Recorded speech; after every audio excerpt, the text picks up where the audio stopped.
लामो समयदेखि तपस्या गरिरहेका रामबहादुर बमजनलाई हिजो प्रहरीले पक्राउ गर्यो। यदि बमजनको ठाउँमा अरू कुनै श्रीनिवास वा अन्य बाबाहरू पक्राउ परेको भए प्रधानमन्त्री गृहमन्त्रीको पुतला दहन भइसकेको हुन्थ्यो। तर बमजनको अनुयायीहरूले यस्तो कार्य गरेका छैनन्। हुन त धर्ममा राजनीति मिसाउनु हुँदैन भन्छन्, तर यो देश नेपालमा धर्मको नाममा राजनीति गर्ने घेरु वस्त्रधारी पण्डितहरू सयौं छन्। उनीहरू आफूलाई हिन्दू धर्मको अनुयायी बताउँछन्, तर धन्दा चाहिँ हिन्दू राज्य स्थापनादेखि राजा फर्काउनेसम्म हुन्छन्। कुनै आश्रममा प्रवचन दिनुपर्ने गुरुहरू कुनै राजनीतिक दलका भातृ संगठनका नेताले जस्तो राजनीतिक भाषण दिइरहेका हुन्छन्। सडकमै निस्केर गैर जिम्मेवारीपूर्ण अभिव्यक्ति दिँदा पनि धर्मलाई छुनु हुँदैन भनेर राज्य बेखबर हुन्छन्। तर नेपालको तराईको एउटा सानो गाउँका एक गरिब तामाङका छोरा रामबहादुर बमजनले जंगलमा गएर बिल्कुलै असम्भव लाग्ने ध्यान शक्तिको चमत्कार देखाउँछन्। विश्वविख्यात टिभी च्यानल नेसनल जियोग्राफी र डिस्कभरीका क्यामेराले रात दिन सर्भिलेन्स गर्दा पनि उनको तपस्यामा कुनै छलछाम भेटाउन सकेनन्। आजको विज्ञान प्रविधिको युगमा समेत कसैले पत्याउन नसक्ने चमत्कारी देख्दा विदेशी समेत हार खाएर फर्केपछि राज्यले उनको संरक्षण गर्नु पर्थ्यो। तर संरक्षण गर्नु त परको कुरा, एउटा सत्कर्मको मार्गमा हिँडिरहेका एक तामाङका छोराको चरित्रमाथि हिलो छ्याप्ने काम गर्यो। बलात्कारको नै आरोप लगायो।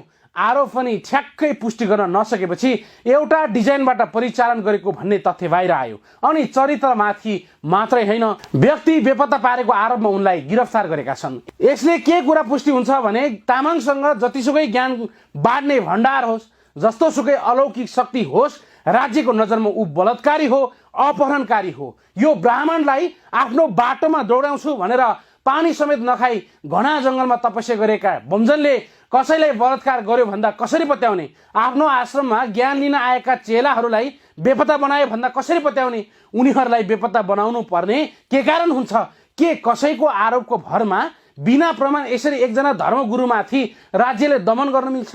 कदापि मिल्दैन। किनभने रामबहादुर बमजन कुनै अपराधी होइन। यहाँ कतिपयले आरोपको भरमा अपराधी करार गर्न खोजिरहेका छन्। यहाँ आरोप लागेका अधिकांश मानिस निर्दोष साबित भएर बाहिर निस्किँदा पनि अपराधी करार गरेका पाउँछौँ। यो हाम्रो समाजको चेतनाको दोष पनि होला। तर समग्र राज्यले आदिवासी जनजाति युवाहरूलाई हेर्ने दृष्टिकोण अझै पनि पुरातनवादी नै देखिन्छ। रामबहादुर बमजनको गिरफ्तारी पनि त्यसको निरन्तरता नै हो। काफी मार्फत आफूलाई अभिव्यक्त गर्न थालेका आदित्य दाहाललाई राज्यले करोडौं खर्च गरे। यो देशको ठुलो मिडियाहरू उनको प्रशंसा गरेर थाकेनन्। मन्त्री परिषदले नै उनको संरक्षण गर्ने निर्णय गरेका थिए। आज उनी कहाँ छन्, के गर्दैछन्, केही थाहा छैन। राज्यको करोडौं लगानी कहाँ के भयो थाहा छैन। तर एकजना तामाङको छोराको ध्यान बिथोल्नका लागि सारा हत्कण्ड गरे। नेपालका ठुला बताउने ब्राह्मणवादी मिडिया त हात धोएर मिसनकै रूपमा लागे नै। त्यतिले पनि नपुगेर विश्वविख्यात टिभी च्यानल नेसनल जियोग्राफी र डिस्कभरीका क्यामेराले समेत रात दिन सर्भिलेन्स गर्न लगाए। केही छलकपट भेटेन। अनि उनीहरूलाई लाग्यो ओहो यो त आजको युगमा पनि चमत्कार नै भयो। यदि यो उदय भयो भने नाथे तामाङको बच्चालाई भगवान मान्नुपर्छ। त्यसो हुँदा हाम्रो धर्म के होलान्? मिसनको रूपमा नेपालमा फैलिँदै गएको आयाती धर्मको केही स्थिति होला भन्ने बडो चिन्ता भयो। यसको तरङ्ग अतिवादीहरूदेखि धार्मिक ब्यारेकसम्म पुग्यो। रामबहादुर बमजनको छुट्टै लिपि तयार भएपछि त झन् नदुख्न पर्ने टाउको समेत दुख्न थाल्यो। त्यसपछि अतिवादी, आयातीवादी र डलरवादी एक ठाउँमा उभिएर उनीमाथि षड्यन्त्र रच्न थाले। रामबहादुर बमजन पक्राउको कारण पनि तिनै षड्यन्त्रको निरन्तरता भन्ने लाग्छ।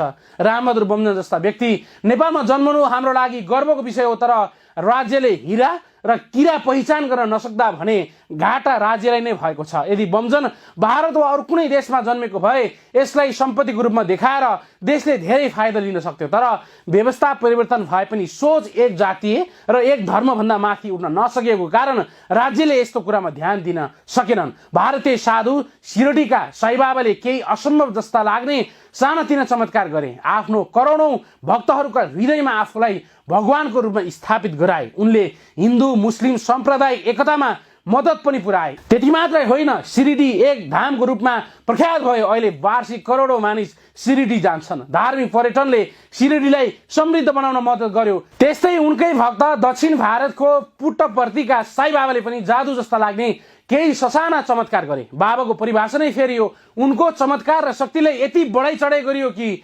विश्वभरमा उनका करोडौं भक्त जन्मिए। उनका कारण पुट्टप्रति यति प्रख्यात भयो कि विश्वभरबाट मानिस ओइरिए। उनका भक्त अनुयायी र राज्य मिलेर उनको प्रख्यातिलाई समाजसेवा र दक्षिण भारतलाई आर्थिक समृद्धि दिलाउने काममा जोडे।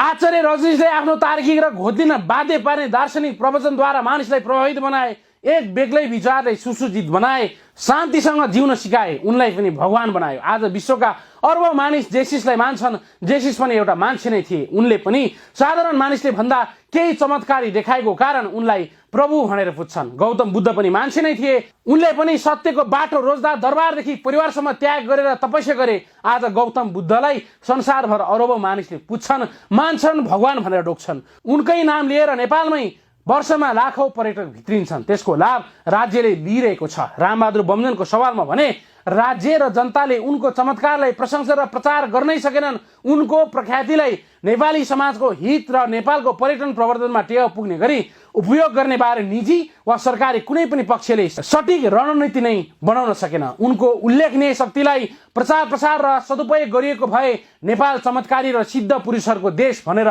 चिनिने थियो।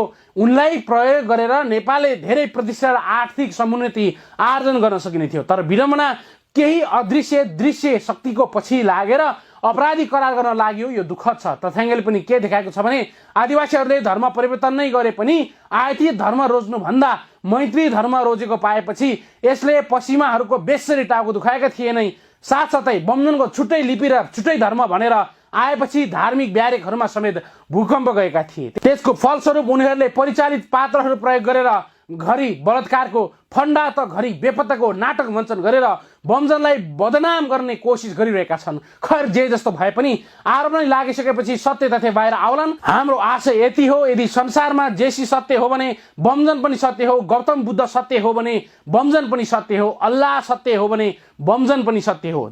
ब्राह्मण समुदायका भएका कारण आदित्यलाई राज्यले संरक्षण पाउँदा तामाङ भएको कारण रामबहादुर अपराधी करार गर्न पाउँदैन। बस हाम्रो सवाल यति हो, कानुनी राज्यमा कोही कसैले धर्मको भेषमा लुटको साम्राज्य खडा गर्न खोजेको कुरा सत्य हो भने चाहिँ जो कोही कसैलाई छोड्नु हुँदैन।